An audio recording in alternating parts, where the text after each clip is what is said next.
ako dyan sa mga ganyan. Alam niyo yun? Yung transgender, may friend akong transgender, tsaka mga les. Napakadami kong les na friend.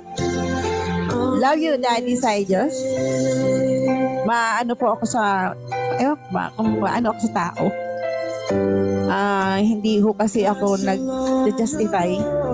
Hindi ko sinusuri ang pagkatao ng isang tao dahil lang sa ano niya, sa gender niya o sa katauhan niya. No.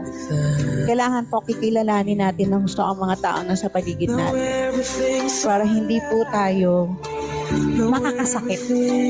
Kasi sabi nga nila, di ba po, mas magandang masaktan ka kaysa ikaw ang makasakit. Kasi once na ikaw ang makasakit, totoo po ang karma. Totoo yan. Real talk. Noong araw, ang karma, taon.